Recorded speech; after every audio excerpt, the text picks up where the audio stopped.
Tekrar merhaba. So here I start. Işık University, Internal Architecture and Environmental Design. I've been working there for 6 years. I've been involved in basic design courses. Actually, the previous presentation by Nihal and Betül was quite useful for me because I will be continuing with where they have finished. So this basic design studio course is basically very important for the first grade, because after the high-level education, high school education, they come over for design education, and the first introduction to the workshop takes place there.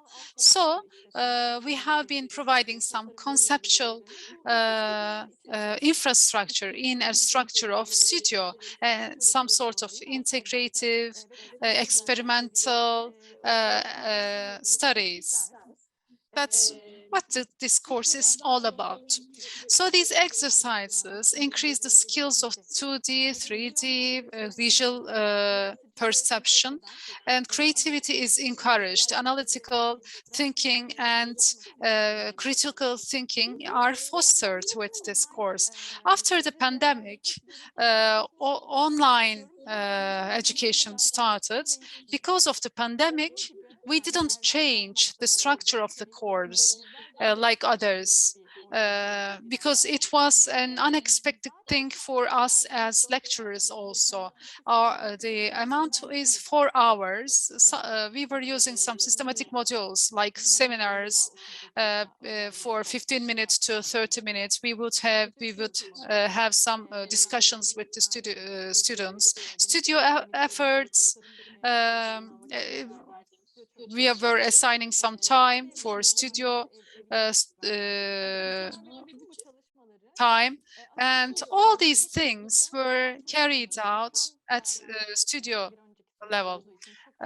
Peer evaluation is quite important, which was mentioned during the previous presentation.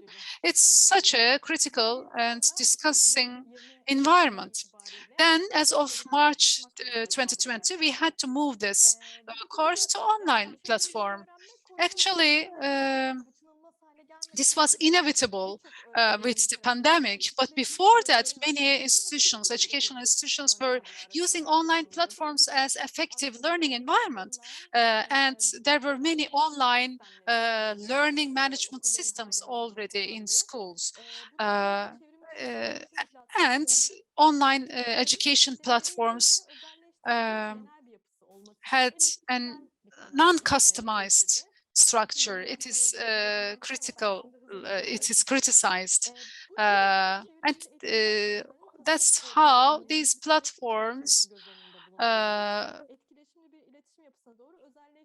needs to be customized. It's a need, actually, according to the needs. Workshop-based structure, discussions or pieces of work. These factors are very important. Students' active involvement without being distracted are quite important. So in basic design courses, the setting where things are done, it needs to be fostering people, encouraging students to produce things and to discuss with each other. Many universities were already using Blackboard, Moodle, Canvas, and such online education programs. When it comes to design discipline, graphic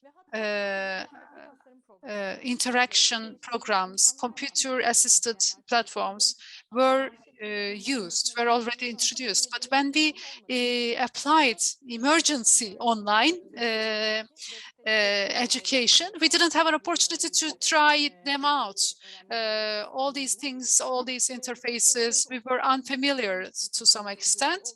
So the implementer, the students, users, I mean, their interaction was the purpose. And in this study in Işık University, Department of Interior Architecture and Environmental Design, we took this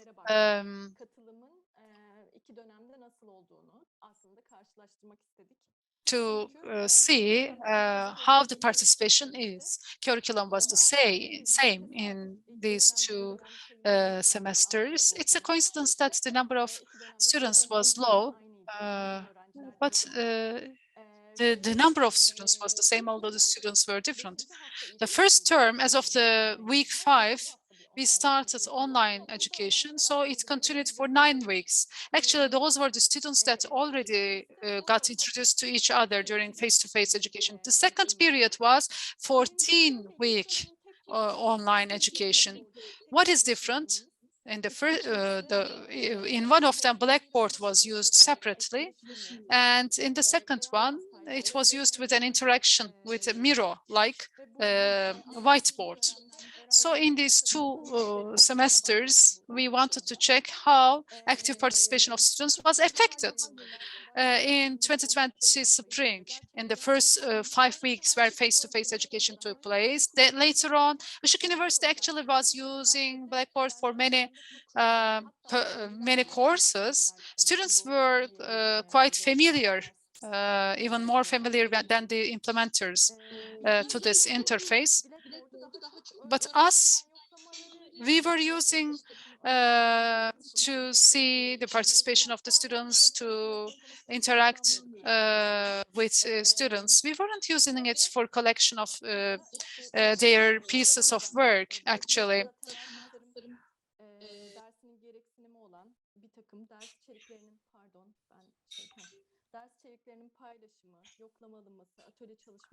Sharing the curriculum, collection of homework at specific dates, feedback provision, these were possible. However, the live class module was having some restrictions for discussions and such different parts of the course. And the students were able to share their design one by one because the visual space was not as large, and it was not possible to see the whole works together. So it was a one-way discussion between implementer and the students. There were no collective discussion taking place. And as a result of the lack of active participation, as the implementers, along with Blackboard, we wanted to have as a virtual workshop setting, and we used Miro, which is an online whiteboard for registration, for online modules. They were already used in Blackboard because the visual sharing were not taking place in Miro. So Miro was used over Blackboard. It was like a virtual classroom, and we started to share things there and discuss over that platform. So these interfaces, when we compare them, we took modules as main criteria. Theoretical information was provided, and then came the practices. It's actually something that can be done in Blackboard too. We didn't need Miro, but still in Miro, we had an opportunity to make better presentations, but without big differences in lecture between these two programs for restrictions, opportunities with regard to them. So the studio pieces of work, the discussions in that module, the biggest missing part for Blackboard was sharing the pieces all together. So the interaction was becoming very difficult. and the critics was provided only from one person. The same thing applies to presentations.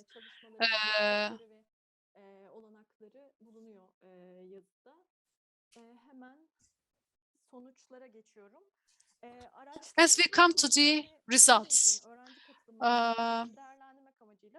in order to evaluate the contribution, we wanted to watch the courses again.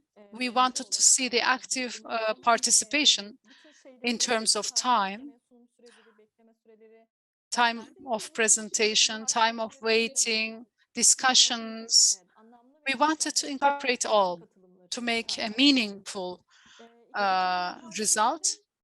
In 2020 spring, there was an unbelievable difference, actually. We were feeling that already while the things were being done. We knew that Miro is taking us to better places, but that we learned it later on. So in 2020 spring period, active participation rate was corresponding to only 1% of the total numbers of hours.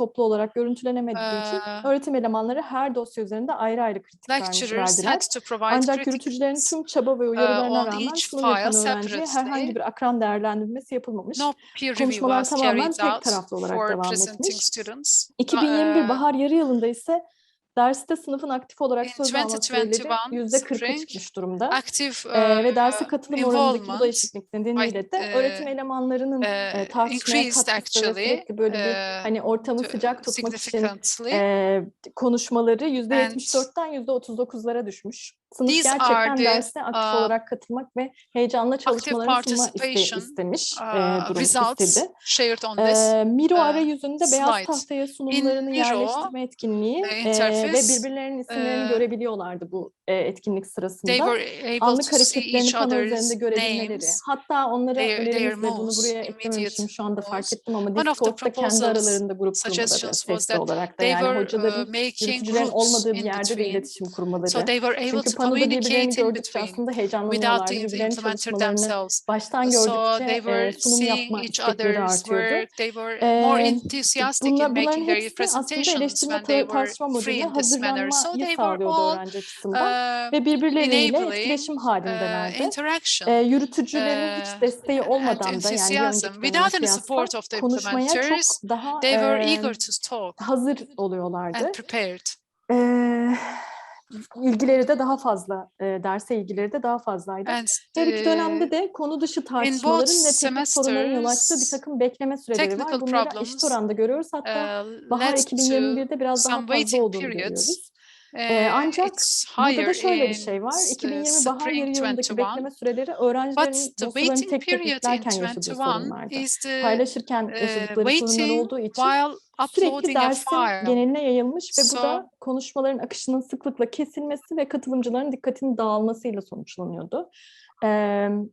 Paylaşılan çalışmaların görsel kalitesinin düşük olması, bazı durumlarda hiç yüklenememesi gibi sorunlarda yine derse olan ilginin azalmasına neden oluyordu.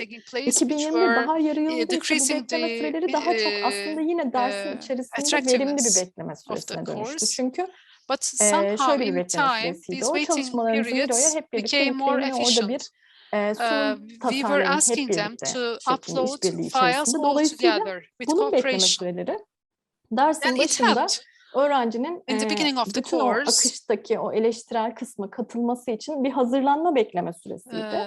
Bu da aslında Miro'da hazırlanan pano derste dosya paylaşma sorunlarını da minimuma indirdiği için doğrudan ders içeriği ve öğrenci çalışmaları ile ilgili tartışmalar ve anlamlı etkileşimin başlatılmasına neden oluyordu ve dersin genel akışına olumsuz bir etkisi olmamıştı. Bu arada çalışma yalnızca araçların kullanımı açısından küçük bir değişikliğe giderek online tasarım stüdyosunun ortamını zenginleştirmenin öğrenci katılımı açısından önemli değişimlere yol açtığını gösteriyordu.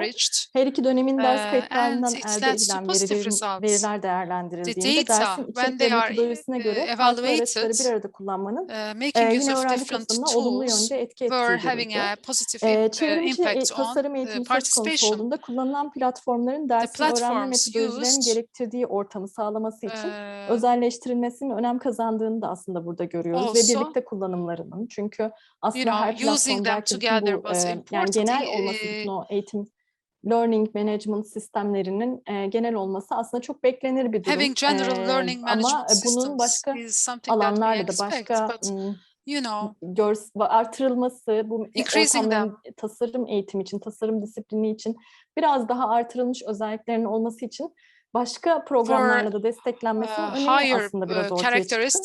Bir de bir diğer sonuç ise salgın sonrasında da aslında yüz yüze eğitim verdiğimiz zamanlarda da tüm bu sanal öğrenme ortamları hakkındaki kazandığımız deneyimin dersin geliştirilmesi amacıyla kullanımına devam edilebileceğini gördük. Ve aslında bu çalışma sadece iki farklı sanal ortamın bir arada kullanıma dair olanaklardan ve kısıtlardan bahsediyor ama başka bunun gelecekte farklı araçlar ve stüdyo dersleri kapsamında da benzer çalışmaların sürdürülmesi, tasarım stüdyosu ve temel tasarım gibi uygulamalı derslerde çevrimiçi araçların katkısının ölçülmesi aslında önem kazanıyor ve büyük bir potansiyeli var.